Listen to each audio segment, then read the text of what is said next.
Streams of 92.7, that's 3FM, get to enjoy and then also follow them as always. And then talking about stream, we're also streaming across social media. Just go search for TV3 Ghana. We have to remind you that we have cash out going with the short code *439# as many times as possible. If you can, you have to increase the number of tickets you have, become one of those lucky winners. And as always, once you choose option 2, you get a prompt. It is that prompt that enables you to know what you have to do. So the prompt is going to ask you how many tickets you want to stake.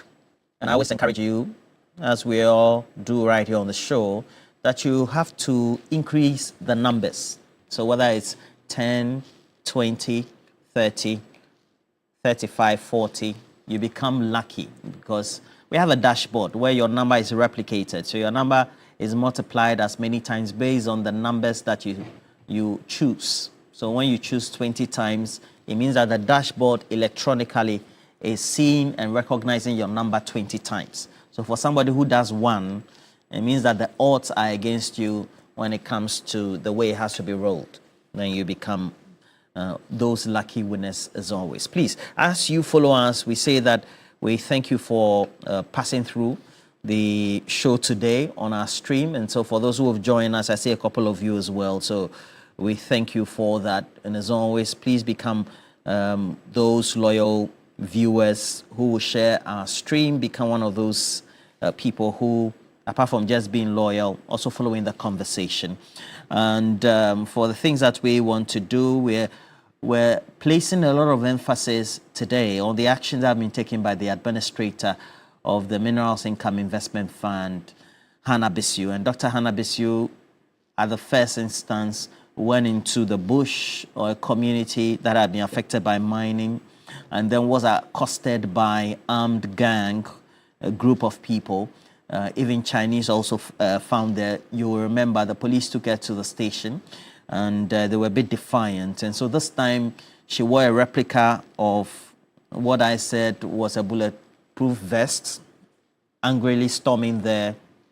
And the conversation is whether she is the one to do this. So what's the approach? So she does hers. The Lance Minister also does his. And then we have the organized one being the armed individuals from whether it's the military or the police, that task force, and then the personnel who have also been inaugurated to do that. What's the strategy when it comes to clamping down on Galamsey? It's a question that we're asking and then going to have a conversation on. And so we're also going for the last 30 minutes of the show, going to look at the disturbances in Togo. And then when you want to talk about peace and then its effects on the sub-region, any spillover of instability in any neighboring country affects the country that is not affected by any security issues. So if there are going to be those who will be hiding from the protests, the brutalities, etc., in Lomé, which is just some few meters away from Aflao, and as well as other areas, it means that they'll quickly run to Ghana. So it has a lot of effect on us. What do we need to do? Even when we had the Liberian Civil War, even though we have Cote d'Ivoire, you go to before you go to Liberia, we still had to get them to safety right here in Ghana. I even had a whole camp for them. So we'll be looking at that as well. We know that for Yasingbe is still at the helm of affairs. There's been a change in the structure of the governance structure and then the election process. So it's not the people who directly elect him as president. He has the legislature to elect him. So that's what it means. So just make that consideration or comparison. The Parliament of Ghana in its current composition then will be electing our president. All right, so very important. All right, so very important. But let me just introduce Lawyer Pierre Dankwa, who is here. Good morning to you. Ready for work on a Monday morning? Yes, please. It's been a while. Yes, it's been a while. How was the vacation? Was okay. Was okay. I wish you well as well. When are you taking vacation? Hopefully 1st August. All right. Chairman Prosper, good morning to you. Smart Shopping Company Limited as well as Odo. So I see a couple of you. I see Kingston, Bisnap, Simiga, F4 is there. F4 you tag me on. Prince Tanea York is joining us. Jennifer Isabella. And then I see Felix Kwesi, Zelis Dwayne, as always, is joining. And Uncle Charles Thompson also in the UK. We have a lot of diasporans who tend to watch. Money as always, Godson Sapong. And we have the boss in charge of the whole coalition that, has been fighting hard for all of us to clamp down on Galamsey. And Dr. Ken Ashigbe also is an engineer, so we recognize us. So good morning to you, Dr. Ken Ashigbe. Dr. Ken Ashigbe, good morning. Good morning. Can you hear me? Clearly now. Can you also hear me? I can hear you. Okay. So we're talking about what the government strategy is, and for those of us not only in the media but also other stakeholders, whether in civil society, etc., and then the environmentalists or the groupings.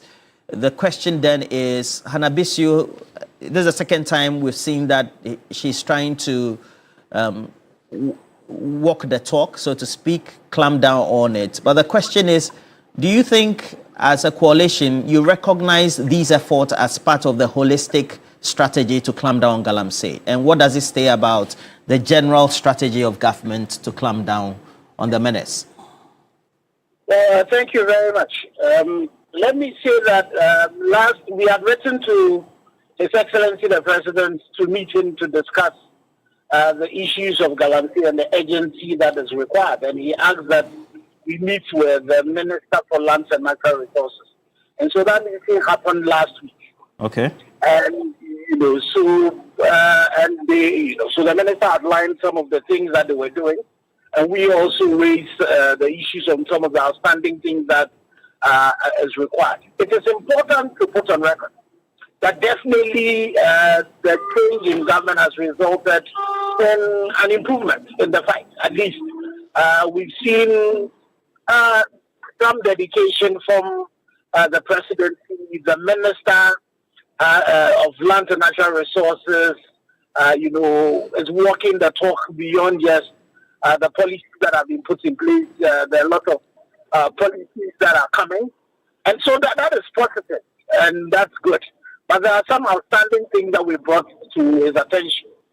Before we go into that, let me answer the issues around Dr. Hannah-Bissue. I think it is important to state that whatever effort anybody makes in the fight against Galamsey is better than doing nothing.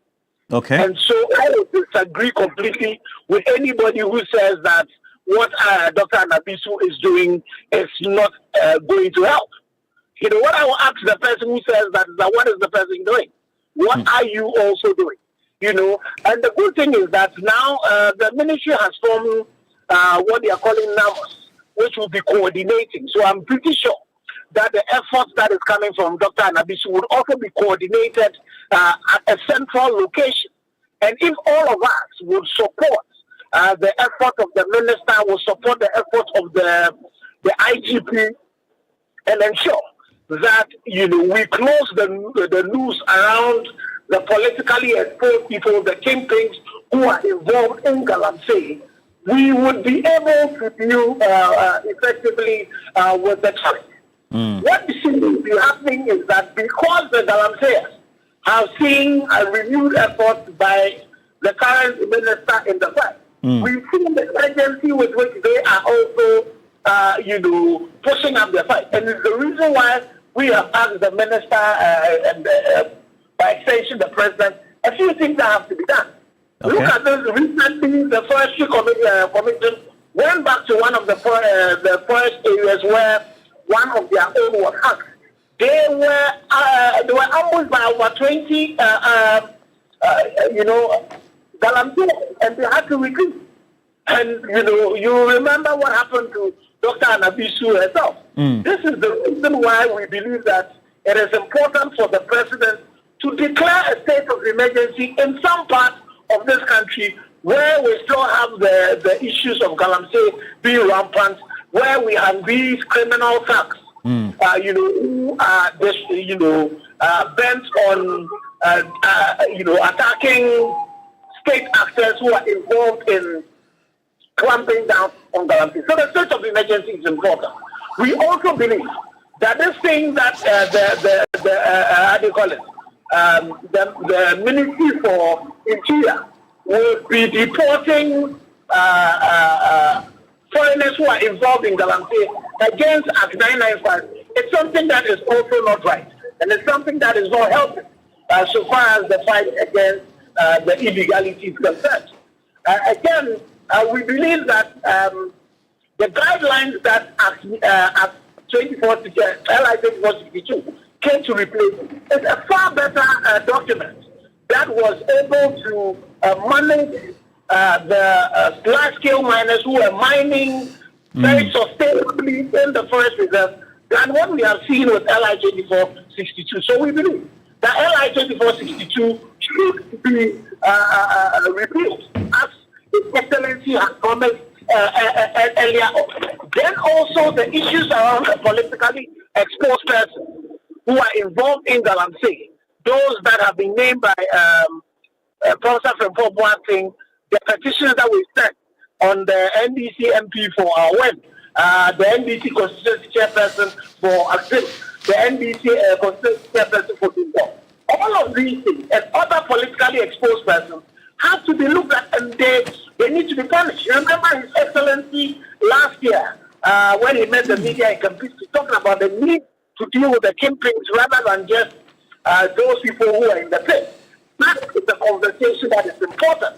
Another thing we need to also do is that we need to start talking to the heart and mind of those who are in these communities and letting them know the damage they themselves are doing to themselves, thinking that they are benefiting from something. Those are things that we need to do. We need to also go into some of these communities where they are bringing people from the north to come and engage in this and let them know, that the punishment for being caught in Galamsey could be as much as 15 years imprisonment. And so we need to start speaking to the heart and soul of people so that we are able to get some change. One of the things we also asked the government was this initiative by the IGP and the Minister for Interior to really shuffle police commanders. We need some transparency in that. If you take a typical example of that police commander that Dr. Anabiso accused of being the one who ordered people to come and appear, that police commander had even also been transferred. So we need some transparency in this, and we also have asked the Minister for Lands and Natural Resources, with all the things that he has said that they were doing. It's important that on a regular basis he does a briefing of Ghanaians to let us carry Ghanaians along in terms of the effort, because there's a lot of effort taking place.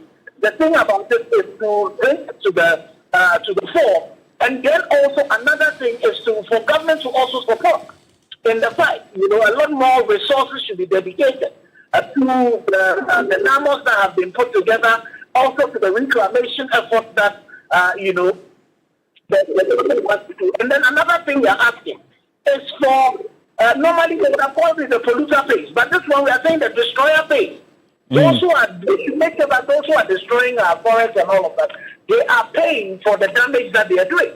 So that when these Chinese and other foreigners are arrested, when some of the likes of Akuta Mine who are being accused of destroying the Tanonimri Forest Reserve, for example, we see their assets and all of that and use that directly in the reclamation of. Another thing we're also asking is the retooling and equipping of the Forestry Commission so that they are getting superior firepower to be able to deal with the issue of typically the issue of that ambush that happened. If they had superior equipment and superior weaponry and all of that, those Galamseyers who ambushed them and they had to retreat, that would not happen. I see that you've mentioned the president, and I'm sure it's due to the powers he has in Article 57 257 to be able to institutes a state of emergency. Yes. And then also by Article 57, because he's Commander-in-Chief of the Ghana Armed Forces, he also can use that as his power to do that. Now, at the same time, you're saying that it should be in isolated areas. Yes. If you put all together, what really does it mean? So there's a state of emergency instituted somewhere, let's say in the eastern region, parts of the western region, then western north, or Ashanti, etc. Is that the idea? Yes, correct. And even in the regions, you are not looking at the entire region. You are not even looking at the entire district. So you go into a community like, Abewa Nimkrime, for example, or the Ankobra that the IGP team was on, or into the community that Dr. Anabisu was attacked by those armed, gangs, for example. You institute a state of emergency in those places. It gives the president extra powers to be able to take on decisions and actions that will clamp down on all of these people, so that because you've instituted a state of emergency, the situation where you go, the IGP would go, and the people on the Chamfans will flee, will not happen. Because immediately that place has been, declared a state of emergency on those river bodies, the Ankobra, part of the Ankobra. So you cannot even go there. Okay. Anybody who goes there would be arrested. And then also one of the challenges we face, now we currently have about a 4% prosecution rate. Under a state of emergency, you will be able to work together with the judiciary, set up specialized courts like the way the UK did, such that once these issues happen, you are able to prosecute quickly. In the case of the UK, within 24 hours, judgment is you're taken to court, judgment is given, and if you are found guilty, you are bundled and taken to court, to jail. That's what you want to do. And the Constitution grants the president the power to declare a state of emergency in part of the country, not in the whole of the whole of the country or even the whole of the district. All right. On a scale of 1 to 10, how would you rate the president's commitment to the Galamsey fights? Knowing that you're commending, you're commending him on one part and still asking him, which is a big ask, for a state of emergency in isolated areas. Again, you see, because for me as a social scientist and an engineer, I like working with empirical data. I don't have empirical data yet to be able to do a proper grading where I will put numbers to it. So in our meeting with the minister who was representing the president, one of the things we asked was for empirical data. Let's take, for example, the stability of water. Where are we with the stability of water currently? Let's take the forest. How have we slowed down the destruction of the forest? Then based on that, you then will be able to do some work. But the work that civil society is doing, and I'm sure by the time we are done with that, we actually will be able to do an empirically based position about where we currently are. But there's definitely been some positives that have been done. There's some work that is outstanding. And again, if you do a comparative analysis, this is better than what we saw in the past regime. But let's bear in mind that the past regime too started very well and then declined at the point. So we all need to support His Excellency and the minister and the Minerals Commission Board, the Forestry Commission Board, the IGP to ensure that the right things are being done. All right. So I get you are saying that this is 7 over 10, but you want 10 over 10. I would. You are putting a number. I'm saying that I would not. I don't have the position to be able to put a 7 yet. I would want to get that data, and based on the data, I then will be able to make proper inferences and then be able to say. But I would say that in the direction this is a. All right. And again, I will do a comparative rather than a definitive number. All right. Social scientist. Did you say social scientist or anthropologist? Which one? Pardon? Did you say you're a social scientist or anthropologist? Which one? Apart from being an engineer. I'm a social scientist. All right. And I'm also. All right. So thank you. By virtue of being an engineer. Thank you very much, social scientist and engineer, who also has been doing this forever, at least, just by exaggeration. The convener Ghana Coalition Against Galamsey, also currently the chief executive for the Chamber of the Ghana Chamber of Mines, very distinguished private entity doing advocacy on behalf of those who are players in the industry as well. Engineer Dr. Ken Ashigbe helping us with the discussion so far. And it's where we have to put the issues. Let's do a recall of the isolated insets that we have of Hannah Bissue in the bush, so to speak, with a Chinese corporate in tow. And some of them, if you look at, especially the visuals on TikTok, had let's say it's a smirk, yeah, which I agree. I say it's a bit of a smile as well, which is also disagreeable on the face. Hannah Bissue. My pictures, put the pictures of my husband, and they send them to my inbox and send all kind of messages. The only thing I always say that, you see, it's only a coward who threatens. Grew up in Cuba, and they say, "Patria muerte venceremos." Is the motherland or death we win hasta la última gota de sangre, to the last drop of blood. And as environmental terrorists, we have to face them as such. This is not for anybody. And again, they are blaming government that we don't come to their aid. They are helpless because these people are armed, and these are communities that President Mahama wants to develop through Mineral Development Fund. How do you talk about agriculture when the agricultural land is destroyed? How do you talk about education when the water source that they have has been contaminated, diverted, and it doesn't exist? How do you talk about any form of development when the very ground where their houses are situated have been mined and they live in fear? Lapia Dankwa, is that the way we have to be going? Isolated in. So we have Minerals Development Fund Administrator also going into the bush. I guess if we also have the Lands Minister also going, then we have other stakeholders, maybe the personnel as part of the task force, etc. Do we need this? We can even have the Minerals Commission boss also doing that.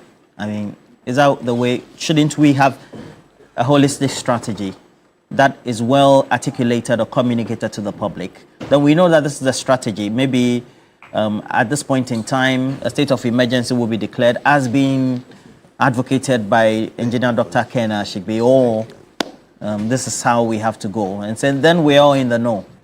Like everybody's doing their bit part. So let me take this opportunity to wish your lovely viewers a good morning. Wish Prof a good morning, and my brother Adaudu, aka Kito. AKA Kito. Kito, aka Kito. Dr. Lawyer Daudu is called Kito. Oh, it's okay. It's okay. A good morning. Hopefully, we have a very good discussion. We'll get to the root of the matter.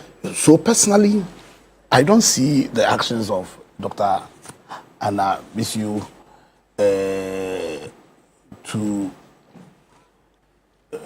or as evidence of a disjointed effort by government. No, I don't want to look at it that way.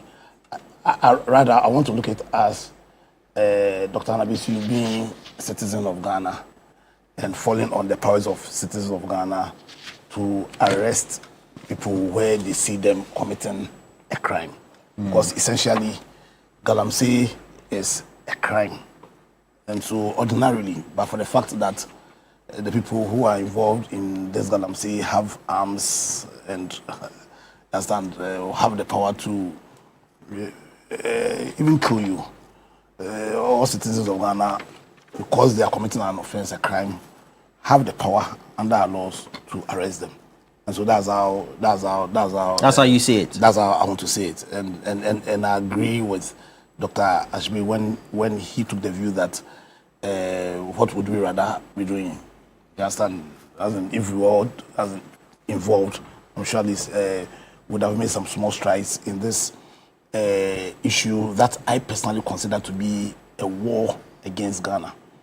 And because it is a war against Ghana, because in my view it's a serious national security threat, I think the approach by the government, the approach by the people of Ghana should commensurate the impact, the potential impact of Galamsey on on all of us. I think the fact that Galamsey is an existential threat is not something that is up for debate. It is an existential threat on Ghana, on the territory of Ghana, and on the people of Ghana. And that's how we should approach same. Having said that, I think we also need to recognize that the biggest problem of Galamsey is a lack of enforcement. It's simply a lack of enforcement. And so ordinarily, the strategy already is there, ordinarily per the law. Government just needs to enforce the law. So, in my view, but because of the nature Galamsey has not taken, and I'm saying that right now, the way Galamsey is being perpetrated, and the way the perpetrators of Galamsey have amassed weapons, to the extent that the government itself is saying that I think there are certain areas in Ghana right now, which is a no-go zone area. And for me, it means that the approach to this battle ought to be outside just regular enforcement. And because of that, I stand on all fours with the view that a state of emergency ought to be declared on these areas, so that there can be a legal basis for the president to arrogate upon himself special powers to deal with the Galamsey issue as if Ghana was under attack. Because in my view, is again, I'll put same question, just as I did to Dr. Ken Ashigbe. A state of emergency, he says that in isolated areas. Yeah. What's your view of a declaration of a state emergency in isolated areas? So we need to declare state of emergency in these areas where Galamsey are being done. As in, we are in Accra, is Galamsey being done here? There will be no point to declare state of emergency in Accra. But in the areas where Galamsey is being handled, in the manner in which Galamsey is being handled, in a manner that is akin to a war being declared on certain territories of Ghana, to the extent that the commander-in-chief of the Ghana Armed Forces, the president of Ghana, the president who comes with placed the authority over all the territories of Ghana, he said there are certain areas that they can't go to. Yes, so you can't just take your ordinary police in the name of enforcing the law. They don't kill them. Yes, so state of emergency ought to be declared in some of these areas. But beyond the state of emergency declaration, I want to reiterate the position of the Movement for Change, that to deal holistically with this Galamsey issue, it is important that beyond the declaration of the state of emergency, small-scale mining should be banned temporarily for like a year or two. So there's a radical review of the whole, everything there. People's licenses, you understand? We reorganize the agencies or the institutions that have been. You mean they should place a whole moratorium? Yeah, on a ban. Yeah, seriously. Also to give nature a chance to also heal. Which nature? The river bodies, the forest. You understand? Because of what is at stake. Whole year. No, and you see, and this is founded in our laws. Because when you go to Section 87 of our Mining and Minerals Act, it states that the minister has the power to revoke licenses where as allowing the license to operate will constitute a threat to our national security. I don't think we can have an argument that where we are now, that Galamsey is not a national security. It is one of the biggest, if not the biggest, issues that we've been faced with as a nation. And so our approach should be as if we were in a war. You understand? And also, if you do a simple analysis of the cost and benefits, you understand? The cost, the benefits of, let's say, allowing the small-scale mining. For a lot of the people doing Galamsey, I can tell you, hold some form of small-scale mining. Because it's the issue about Galamsey, which essentially is illegal mining. It's not so they are holding a legitimate concessionary license, but at the same time, they're taking the mining wrongly. Wrongly. And some people have a license to prospecting. And yet they use those licenses to, you understand? So to have let's put a stop on it, hold on it for like 1 year. Bam. Hold on it, allow nature to heal. Movement for change. That's our position. That has been our position. You haven't been in power yet, so perhaps if you come to power, you may change your mind. Because government says it's undertaking good for the good board policy and some of those things. Your question is very mischievous. It's not about being power. As a Ghanaian, we have a position. And I think, you see, we should elevate our politics to a position where people should have their positions and they should not be afraid to state their positions. But you just stated it. I said my position. I said that because we are not in power. And No. So I said my position so that in case. Is it the caveat? So in 2028, when we Is come it to the power, caveat I premise my question? That's your problem. you see, you shouldn't give the impression that people have a certain position when in opposition and a different position when they are in power. You understand? Now, having said that, I want to also lend my support to the call by Ken Ashby that in the spirit of the principle of probity and accountability, the people who were named in that famous report, The Professor Frimpong Boateng the report that Danado had and shelved. You think the president needs to go back? He needs to go back. And people who have been named in that report, serious investigation and if possibly prosecution ought to be done. Because you see, we need to create a system where people understand that where you act in a manner which is adverse to collective interests and where you breach the law, there will be consequences. If people come and then we talk and nothing happens, then are we going or are we coming? So then there ought to be a serious consequence. Because you will recall that on your platform, I called that indeed the president at that time should have been impeached for sleeping on his job as a trustee. You understand? So people who have been mentioned in that report, you understand? My brother Kito says, so I tell him maybe so you convey this message that if you need us to continue believing in that reset agenda, and that call for reset is in the interest of the country, then the principles of probity and accountability must be held in how they as in taking reference to what Prof. It must reflect. Yeah, it must reflect. And lastly, I think this what Hannah-Bissue has done is a huge indictment on our police. You understand? And I think we need to commend them. I'd rather go for our call. So we are commending Hannah-Bissue. Yeah, she's because like, the first time, even like, when she took fact, the suspect to the police station, you know what came to our mind police when I saw the video. officer. You know, I think in 1899, 1900, when the British came and then they were demanding the golden stool from Asante, and all the chiefs, all the men ran away, and Asante stood up. So that's exactly what she is doing. So the police, are they telling us that they don't know that Galamsey is being done? It's a massive indictment on our bodies who have been given the power to enforce the law. That they've slept, and they have to take Hannah-Bissue the courage to go into the forest and confront these enemies of the state. You understand? So to end, you see, we shouldn't deceive ourselves. There's a war that is being waged on Ghana. A terrible war is being waged on Ghana. And all of us as Ghanaians need to come collectively and crush these people who are the enemies of the state. And and because there's a war being, you see, we should take drastic means. You understand? We shouldn't be afraid, you understand, to take really drastic means to curb and halt and stop Galamsey forever and ever. And so because of that, I commend Hannah-Bissue, and I think we all have to give our support, lend our support to the government. They need to repeal totally that LI that hasn't been repealed.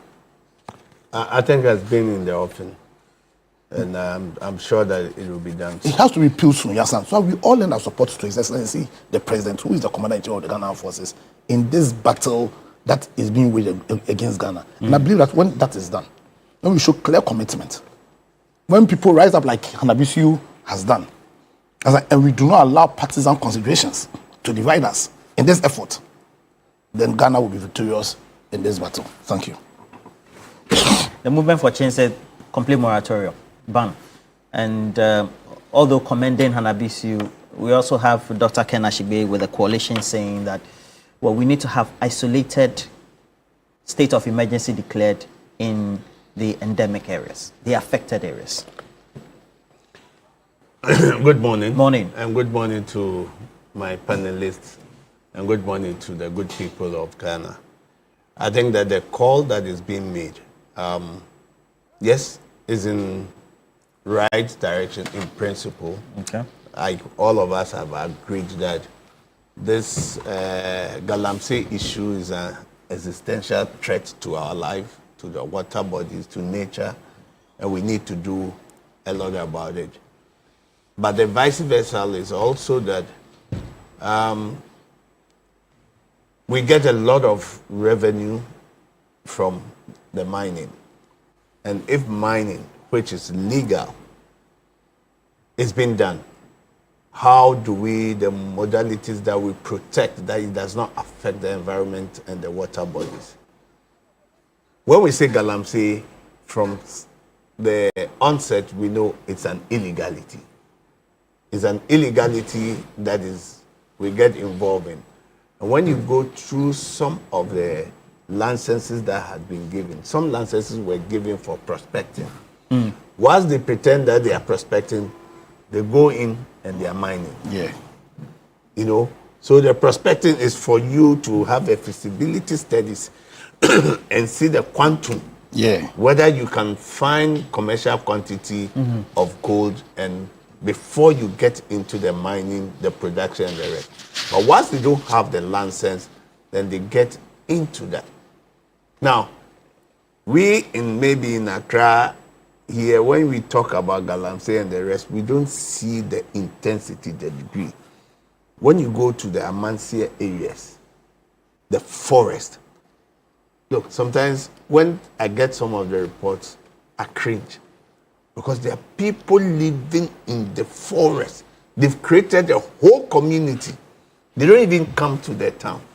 They only come on market days. And when they are coming, the kind of things they come, the money and the rest. So everybody feels that, why? If all the people are getting involved and the authorities who are to enforce the law, sometimes I'm sure they are scared of their life because the kind of I don't understand. You mean the president is scared of his life? No. The people, maybe the police, some are also involved. Some of the people there are involved.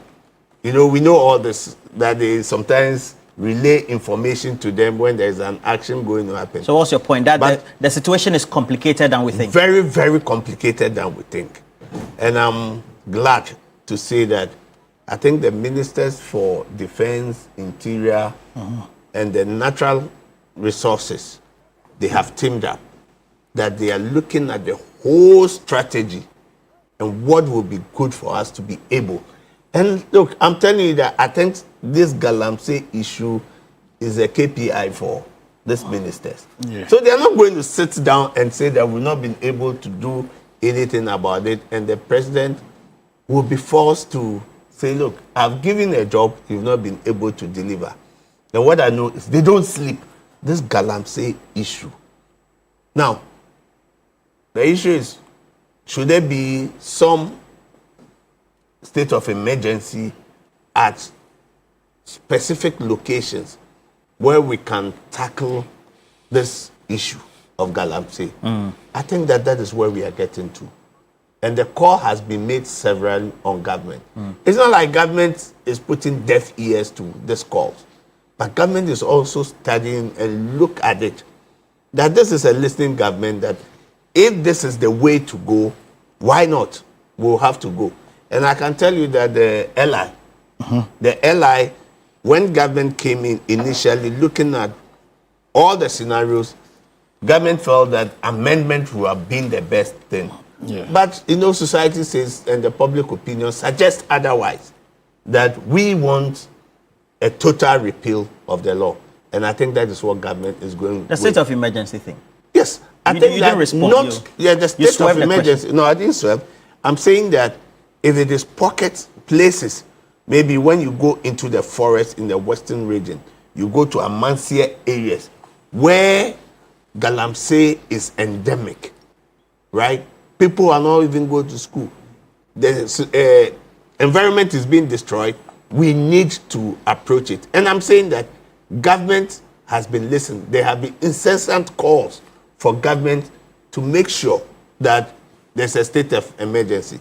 Now, I think that we have moved the paradigm. There's a paradigm shift where it's saying that it should be specific areas, not that it's the entire country that we are saying that we are putting a stop, which will affect the economy and the rest. So I'm sure that once we are getting the specific areas, mining, we have the mining map, and Mineral Commission should be able to give us the pocket places where there should be the emergency state of emergency there that we will be able to locate. But it is more complex than what we think. And we need time to also engage and have strategy.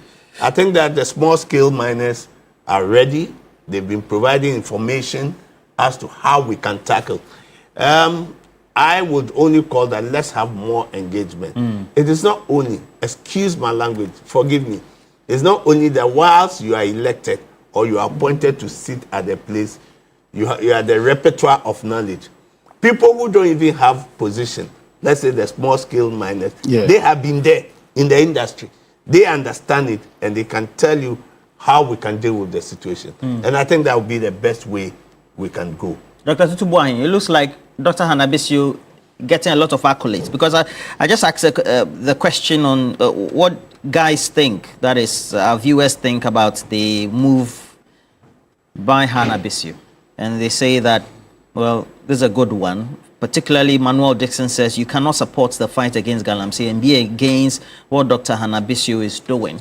So the effort is being made, but on the policy level, the state of emergency and the calls that have been made compared to what the initial clarion call was, that instead of the nationwide emergency, we should have pockets.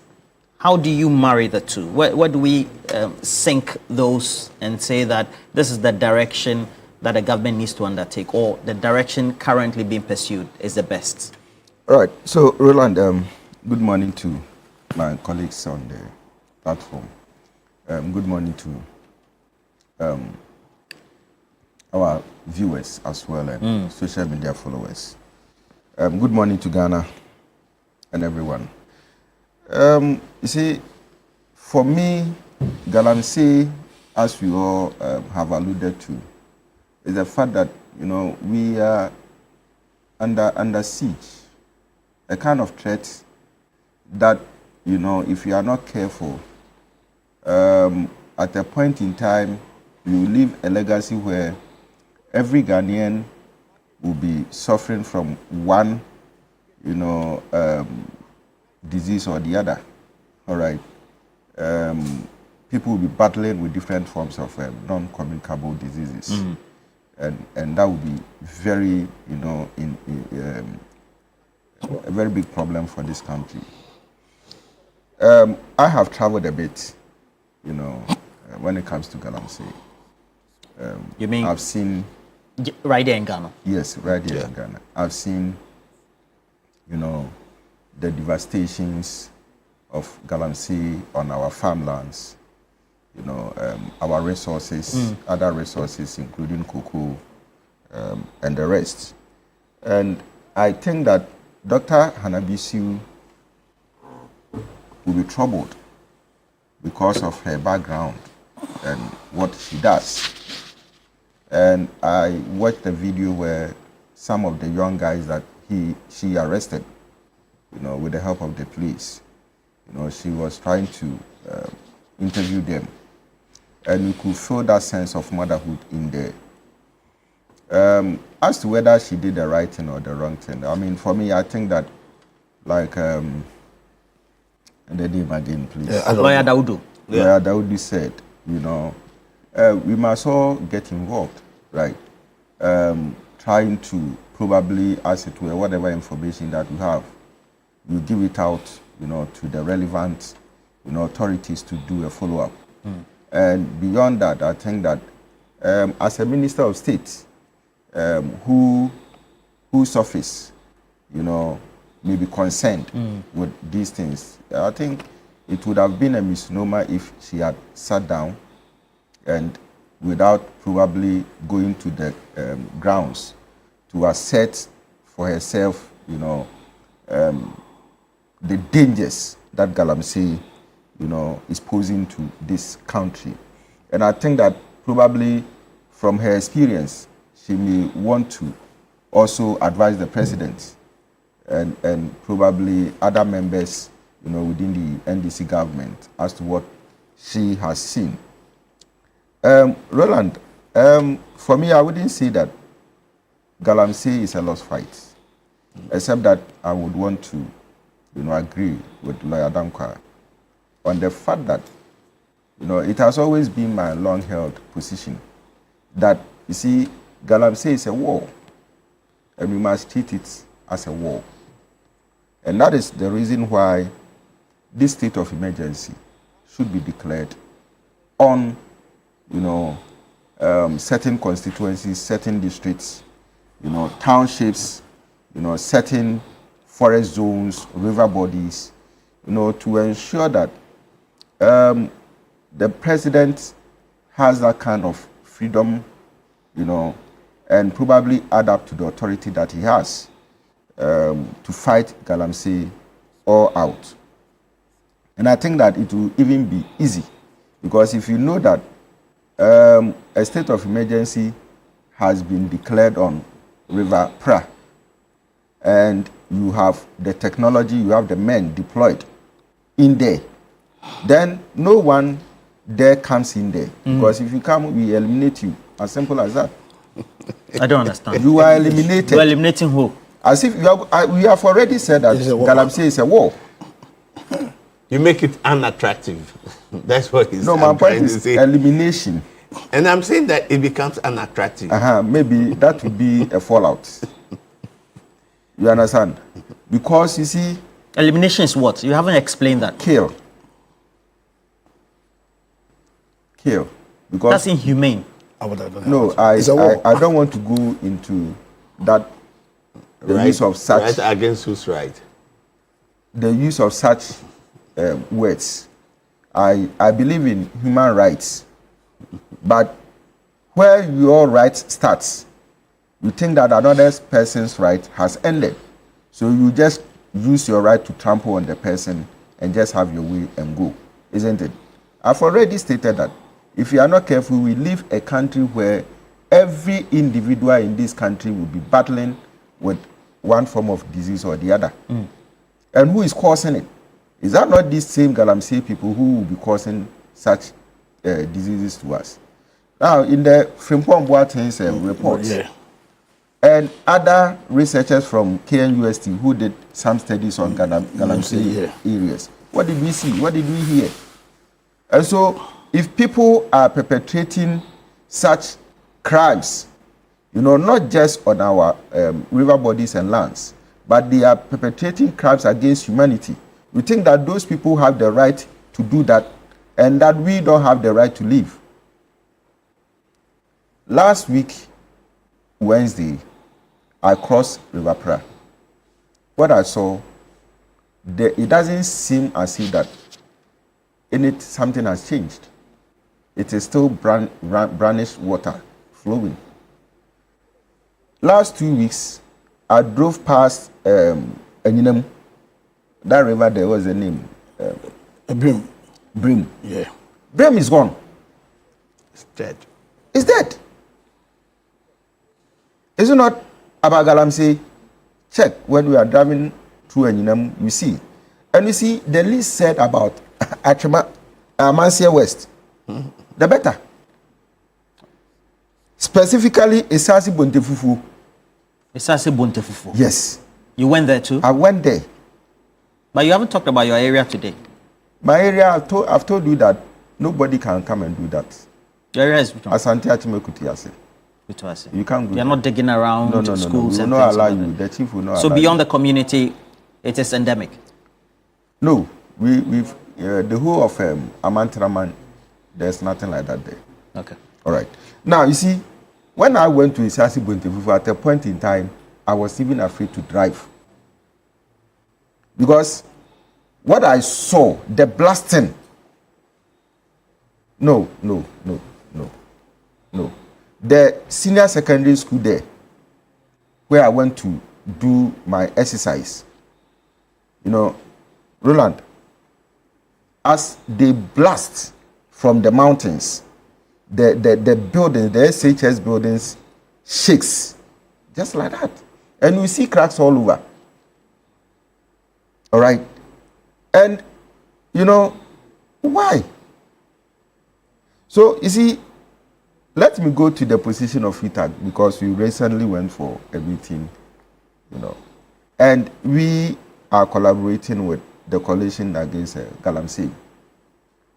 So for us, we still remain disappointed against the fact that the government has still not revoked LI 2642. And the fact that even though we've seen some progress, some suggestions that we tabled, government is implementing, we still expect to see government doing, better, because we know government can do better.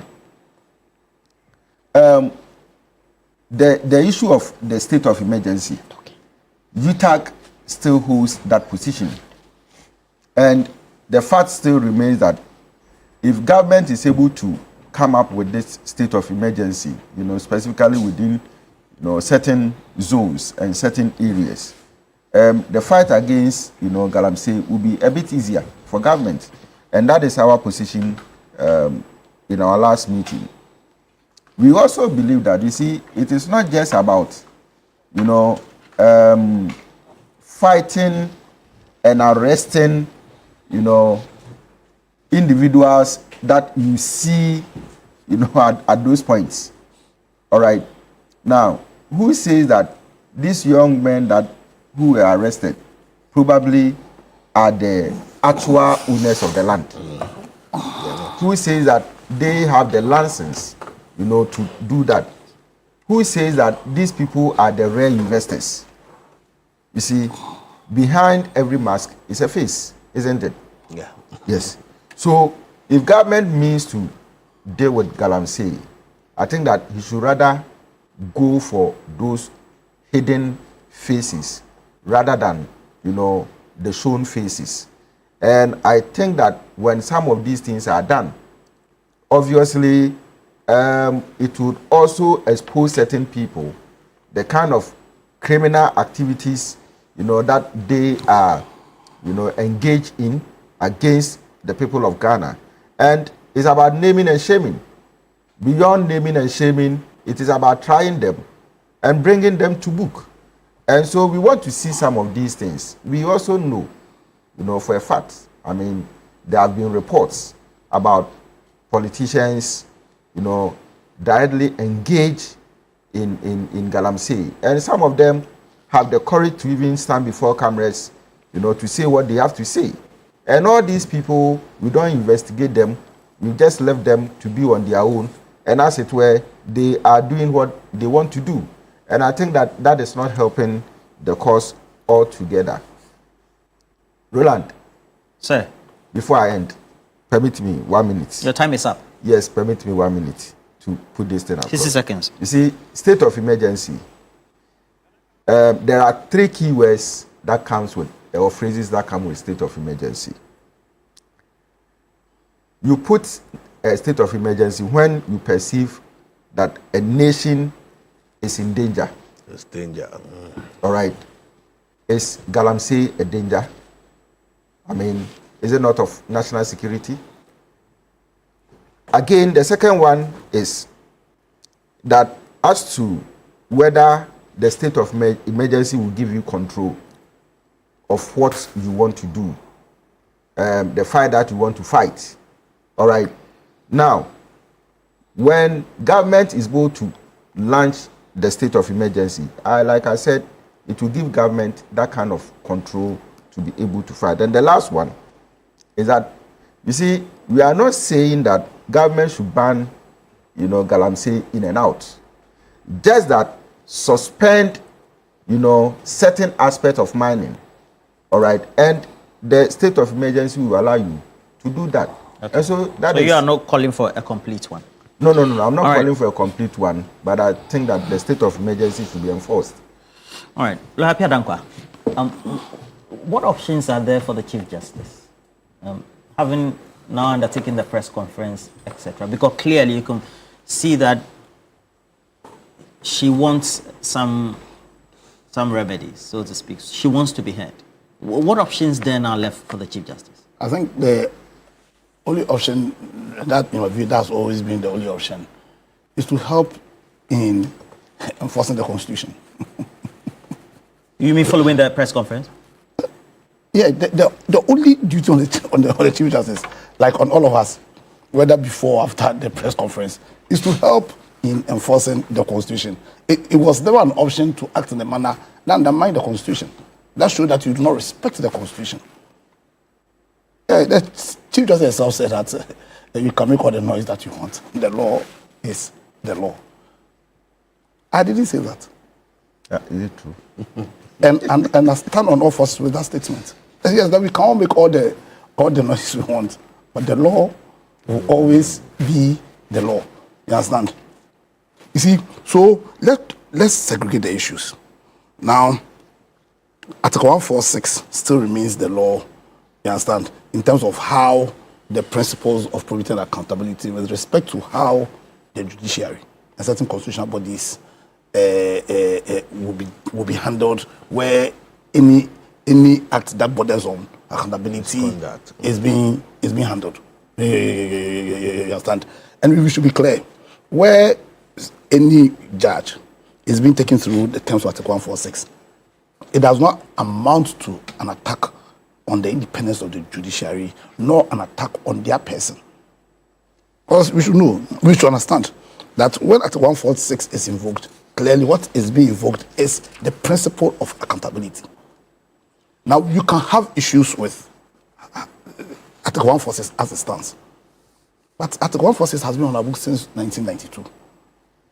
It has been applied. This is not the first time that it has been applied. All of us never had any issue with Article 146, myself included, or even if we did, we didn't have the cojones to speak out, probably to write an article on that position. Same for the CJA. The CJA never had an issue with Article 146. She saw it applied in the case of Lamte, Ms. Lamte in 2013. She saw it applied in the case of Charlotte Osei. She saw it applied in the case of other judges, Derry and all the judges whose cases are now locus classicus when we are making these discussions. She did not have a cause to tell us that she had any issue with Article 146. You understand? So it was quite shocking when she attempted to say that she was fighting for Ghana. Yeah, because it looks like she needs options. And her only option, she has just one option, like all of us. After the press conference, which are the before the press conference, during the press conference, and after the press conference, is to act in a manner that suggests that she's faithful and fidel to the constitution of the country. You understand? And you see, and also she's faithful and loyal to principle, and she's consistent to same. You understand? She quoted Nibola, I'll finish right now. She quoted Nibola, Reverend Nibola, that they came for the Jews, I kept quiet. They came for the socialists, I kept quiet. You understand? We've passed that stage. When it was being applied wrongly on Charlotte Osei. Yes, because what are issues there? She raised issues, one on what is stated capital, stated misconduct, on why it should be held in camera. And the Constitution said that it may be held in camera. It said it shall be held, and said the entirety of the process shall be held in camera. Some of us have issues with that. But the law is the law. And the law as of today is that where Article 146 is invoked, all of and the entirety of that process shall be held in camera. So in the light of the spirit of principle and your fidelity to principle and your consistency to principle, a CJ shouldn't come and tell us that she's fighting for us. She's not fighting for us. She's fighting for herself. She's not fighting for me. Is she fighting for you? Maybe I don't know. Maybe she's fighting for you. I don't know. Because if indeed she was fighting for Ghana, then she should have raised the issues in 2018. She should have raised the issues in 2013. Our politics, our governance system is too parochial for our interests. And we need to stop that. We need to. You see, we need to show that we are a country that have some faithfulness to principle. You understand? And we need to understand, in the light of the wedding of Jefferson and Cicero, that principle and virtue represents the soul of the nation. That when we behave in a manner that suggests that our principles can be altered by our interest, then what really is under attack is the soul of the nation. And so because of that, I just call on the CJ. Love you, fantastic woman, very brilliant judge. But she has just one option. And that one option, in the light of what she is perceiving to be an attack on her, is to stay faithful to the law. Because the law is always the law. 3 minutes for you. And I'll preface this with a comment that is coming from one of our leading jurists right here in Ghana. He says, look, let me just give you a caveat from Jeremy Bentham's theory of law. The law is what it is and not what it ought to be. However, a bad law may look in the Constitution until it's amended and there's nothing you can do about it. That is legal positivism. At the end of the day, the question then will be... There's the Austin, Bertram, and the rest. Yes. So what options are there for her now? I mean, really, because clearly you could read the emotions. I'm sure that was the rationale for the press conference, to get into our hearts, to elicit a lot of empathy. But at the end of the day, well, that's your opinion. What option is there for her? 3 minutes. The options, let me say, for me, it is unfortunate and regrettable that this has taken this dimension, and I think that she's entitled to legal advice. But I think that if this was some of the legal advice to go public and advocacy, that politics is now deep in the law, and that's what has been done. I think that they did not give her good advice. They did not. I wouldn't. In the sense that the fidelity to the law is supreme. You may have problems with the Article 146 committee that you know very well that it has to be in camera. You tried it in court, and court says no.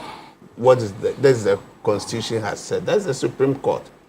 And this is how your colleagues you've been working with, and they're saying that, look, what the law is saying, that is what ought, and we must enforce that. Now, you know that all this is in camera. You've come with snippets of information, things that have been done. What you ought to have done, or must be done, is that follow through with the committee. When the committee comes to a recommendation, you can now challenge that I was denying the right. Fair hearing was not part of the thing. I will ask for proceedings. I ask for prima facie cases. That is the time when you finish, or you can come to the Human Rights Court and say that, yes, I respect the committee, but I expect that the committee should have done A, B, C, D, which they did not do. So I'm now challenging the recommendation of that committee in court. And once that is done, the court will speak. A typical classical example is when General Legal Counsel said they have rusticated the Honorable MP for Madina, Sosu. Yeah. You know? Yeah. What did Sosu do? They went through. Once they went through the process, he went to the High Court, the Human Rights Court, and Human Rights Court vindicated him and said no. Because that is also just like a committee. Yeah. This is a committee set under 146. It's supposed to be an inquisitorial. It's not that of like a litigation. Yeah, it's not. And now, if you are saying that committee is a committee of inquiry, did you not say that when there's a committee of inquiry established by the Constitution, there should be a white paper by government? This is not the kind of committee that at the end of the day, a white paper will come. So I think that she has the process. Let her go through the process. If her decision is that I want to challenge it, it is Trump charges against me, steeped in politics, politically motivated, and these are the issues you have. The best place to put it is that, let me fight it. I'm fighting it for Ghana to expand the frontiers of the law. Let it, whether you've been removed or not removed, and you still want to fight it, you go to the Human Rights Court. It is expand the frontiers of the law. Let it, whether you've been removed or not removed, Human Rights Court.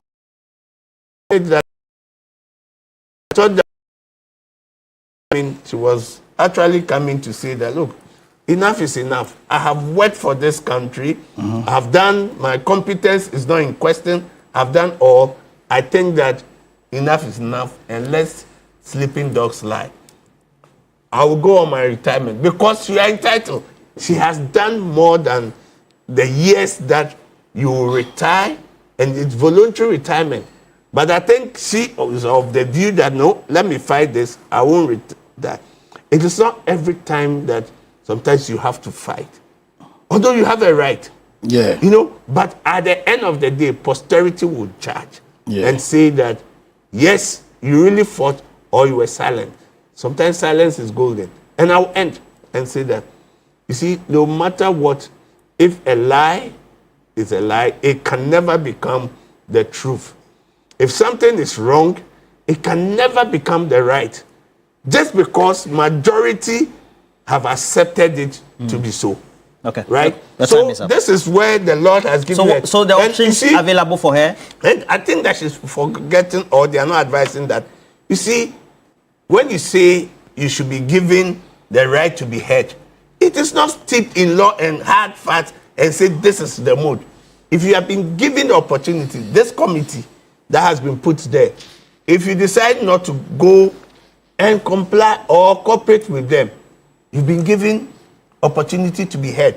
And if you do not avail yourself to be heard and says that I want it in a particular mode, that's what has to be done. Okay. I think that, and it is not yet too late. I think that she can still go before the committee, make her case. She was talking about prima facie case. So what did she respond to when she asked the president that give me the petition? Yeah. And you are saying that you've not been given anything to show that prima facie case has been given. But you responded. So what issues did you respond to? And I'm sure those are the issues that they are. And you see, luckily she has two of her own colleagues who she has worked with, who are Supreme Court judges on that committee. But she mentioned Right? them in that Yes, press conference. yes. So And these are- those there's a matter committees, of irrespective of she believes there's a any conflict of differences they interest, may. they should have recused themselves going by. No, but that's, you see, All right. somebody will also Let's say talk about that, the protest somebody in will Togo, also yeah. say that when there is the Supreme Court judge, you've been imposed, law has imposed something on you to empanel. And I have an interest and you empanel, you say it is biased. I should recuse myself. You see what the law has put down, unless until it is amended or repealed, it is the law. All right. Right. Now, neighboring Togo, there are a number of citizen protests there. And, it was only for the lawyers.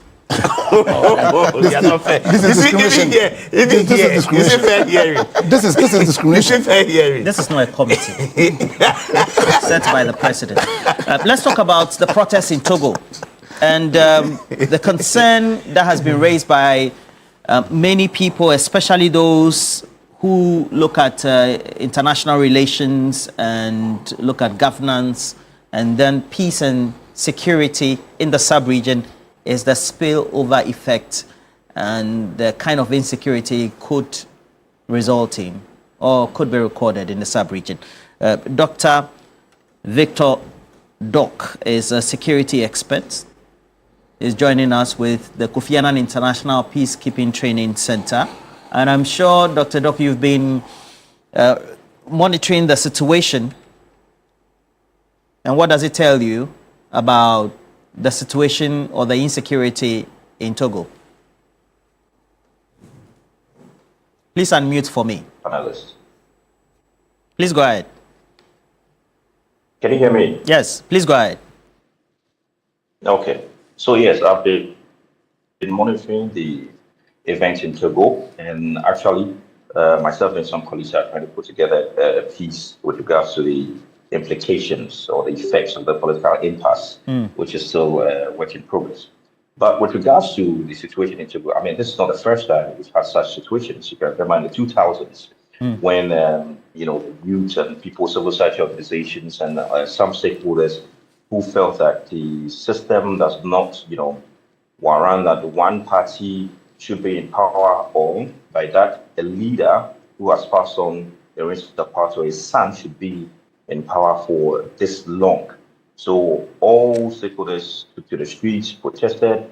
It ended in confrontations between the state security and these protesters. Now this is where we are with regards to the current president having to change the constitution with regards to implementing a ministerial one where they appoint him as the executive, and that is uncertain with regards to his rule. Now, with what we are seeing, which is akin to what happened in Senegal with Macky Sall, him trying to delay elections to find his way, they used to the street. We've seen this in Burkina Faso also, where Blaise Compaoré was in power, tried to, change the constitution to run a third term. They used to the street, and then eventually we've seen the coup that happened in that country. And the list goes on, Cote d'Ivoire, change of constitution. So this is a fundamental problem that most West African states are facing. However, with regards to the current protest, we are just hoping and praying that it should not, evolve into something else. Where, let's not forget, Togo has, recorded some activity with regards to armed groups from the northern side who have, sort of like done some damage in that area.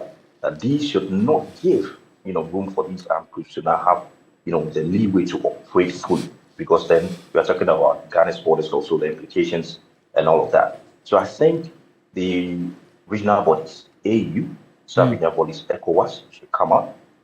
It's always been the statement, the communique and whatnot. But as to how we can resolve the issue of what? The unconstitutional change of what? Governance through manipulation of the constitution to run third term or a lifetime is a problem. I don't see any antidote to this. And the problem has been lingering on. And unfortunately, it's still good now. But then the consequences are there if ECOWAS and the AU do not immediately address the issue. Okay. Because why is it that over the years, despite some of these, whether you could say mild insurrections or protests from citizens or groups, we've not had the regional body ECOWAS, before even you talk about the continental body, the African Union, make some of these interventions?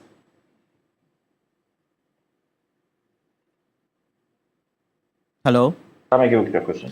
Why haven't we seen strongly the role that needs to be played and the intervention that is needed from the sub-regional body ECOWAS before you even come to AU in some of these protests over the years, and particularly for this one?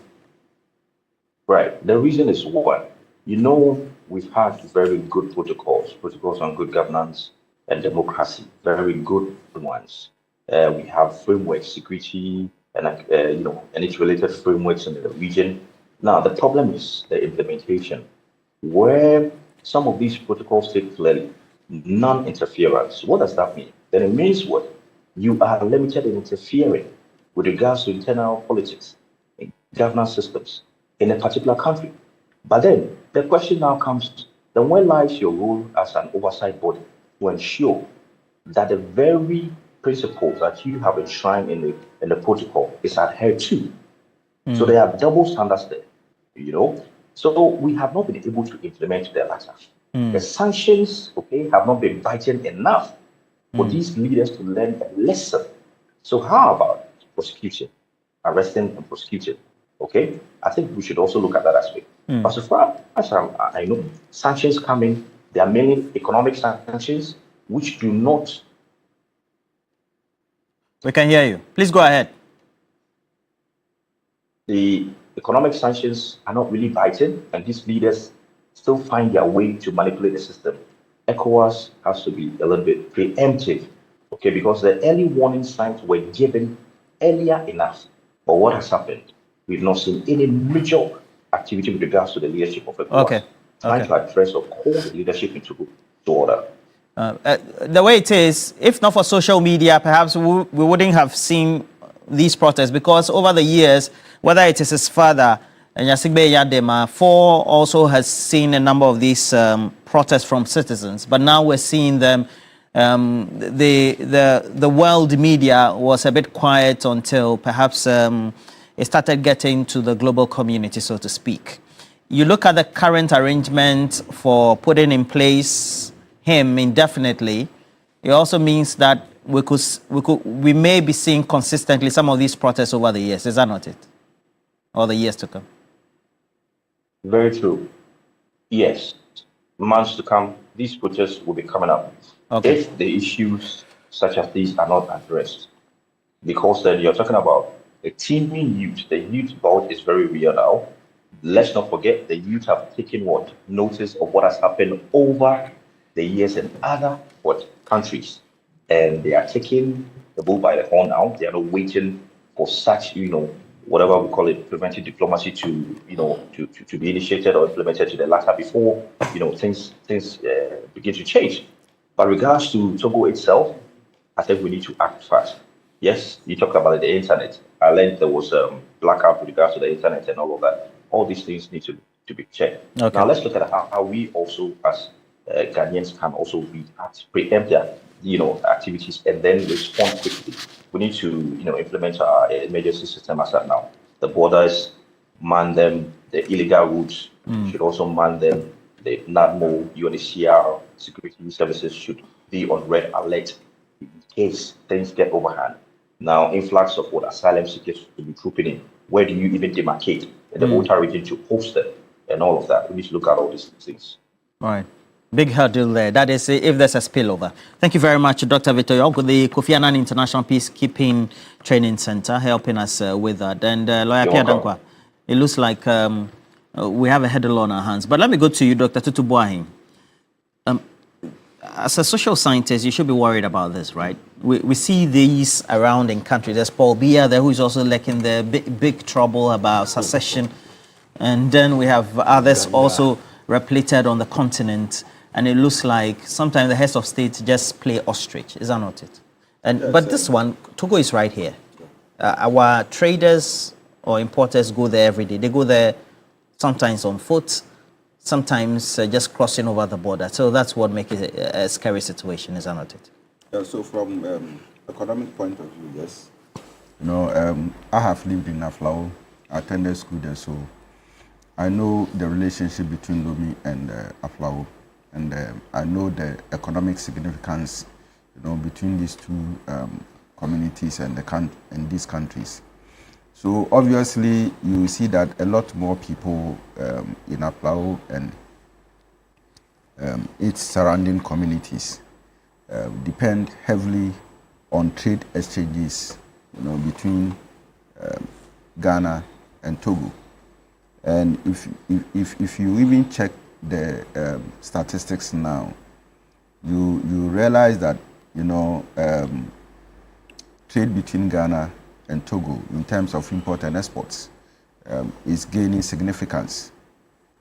In terms of entrepreneurship and business, developments and all that, go to Accra Central, the fire service area, and we see dozens of Ghanaians, who, depend on these trades, in there. And so obviously it is not good. I think even in recent times, palm oil, and other foodstuffs, come from Togo, to support our economy in one way or the other. And I think that, the history of Yadima, the legacies of Yadima, it's not really helping Togo in terms of governance. And you see, in Chi, this is what we see. There's this adage which we say that "Ijato uyonkwa bojisimwa, no sensu esiudiye ho." And more or less, it means that we probably will have to learn from whatever has been happening in Togo for the past decades, right? It tells us that, one particular family, one particular ethnic group is trying to dominate, the governance of Togo. And, when Yadima died, they didn't go through any constitutional, process, but they just brought the son, picked him, and nobody could say anything. And in Togo, people don't really have the right of freedom to even demonstrate. All right. So more or less like dictatorship.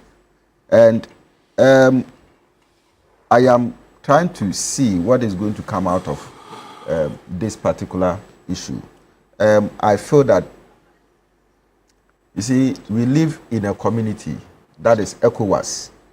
But, you know, the strength of ECOWAS and the authority of ECOWAS when it comes to some of these interventions, I don't think it is too strong and too biting for ECOWAS to be able to probably take control of whatever will happen or is going to happen in Togo.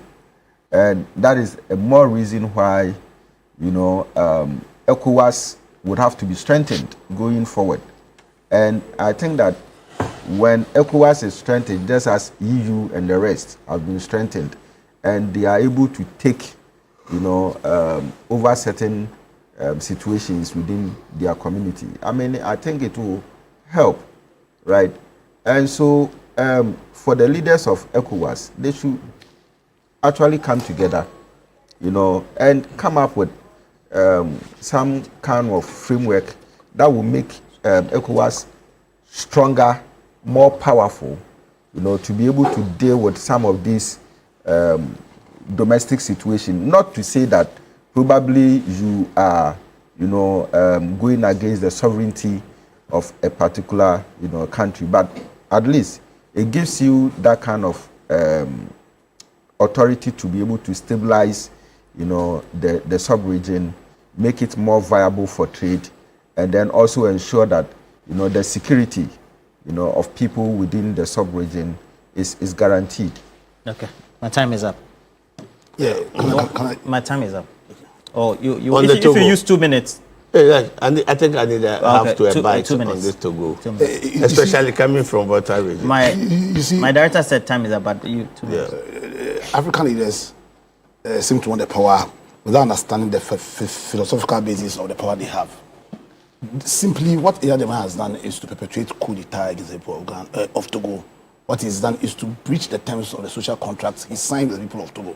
Because we all need to understand that one of the fundamental philosophical bases underpinning the governance is the consent of the people.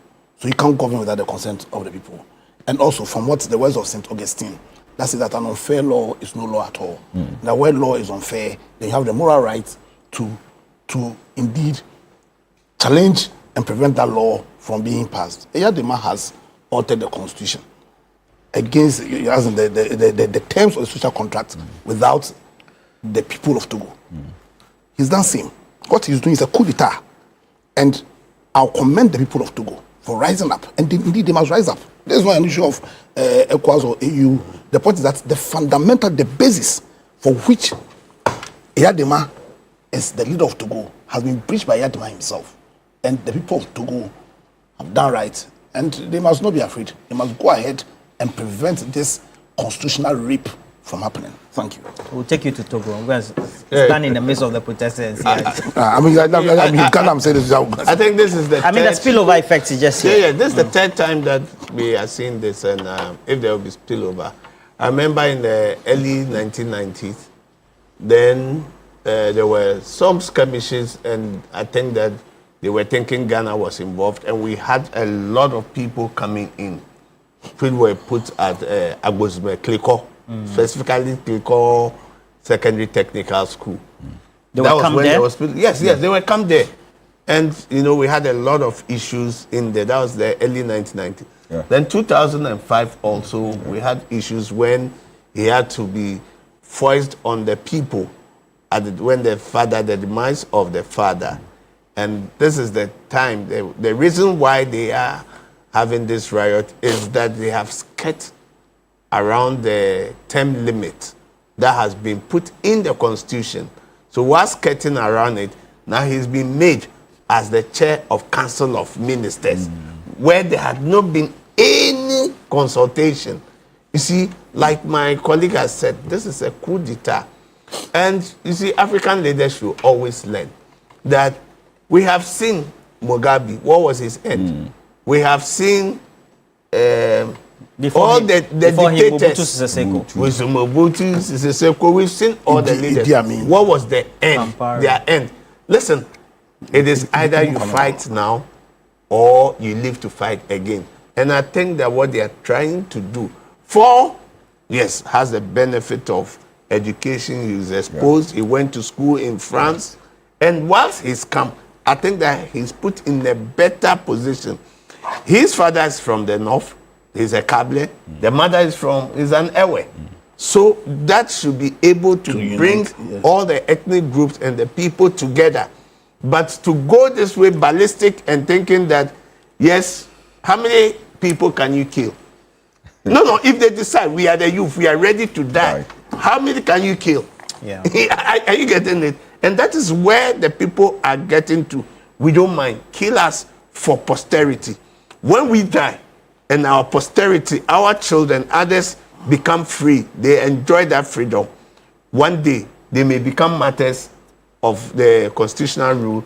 in Lawyer Togo. Victor So I Dawudu. think this is some of the things that our leaders, and for me, the spillover, it brings in a lot of things. Banditry, Yeah. you see armed robbery, people coming out, you see prostitution. Thank you very here much. and there. So I think Lawyer our Victor Dawudu people should advocating look for at it. second independence for Togo. Thank you very much as well. With a voter link as well, giving us instances of camps, etc. Let me say good morning to you, Kofi Grant of Multi-Distribution Ghana Limited, based in Tema. Chief Executive, I know you're watching us right now. Wishing all the best for the day. But for all those who have sent, I've seen Nelson Akoti as well, Richard Sechi, and then also Prince Anayayo, who said a sad event happening when it comes to the situation in Togo. And also many of you still on Facebook who are giving us a lot of comments. But thank you, gentlemen. I'd wanted to take the social scientist view on the legal issues. Not that he's not competent. Dr. Tutubuai, thank you very much as well. And if you want to look smart and fashionable, visit any Woodin boutique nationwide today. So Woodin offers an amazing collection of authentic African fabrics and ready-to-wear, all coming in beautiful designs and colors for your men and women. So this is what you need to do with Woodin. They are assuring you that you can get creative and versatile with your designs as well by blocking them if you want to. Be confident and show off how truly African you are in Woodin. Go to a Woodin boutique near you today and choose from a variety of trendy products to complement your unique style. So you make sure that you track them and follow them within fashion across social media, whether it's Facebook, Instagram, within fashion, and then TikTok, within_fashion. And they always tell you that within le créateur. But that's where we have to go for a break. When we come back, we certainly will bring you the latest in sports. Stay with us.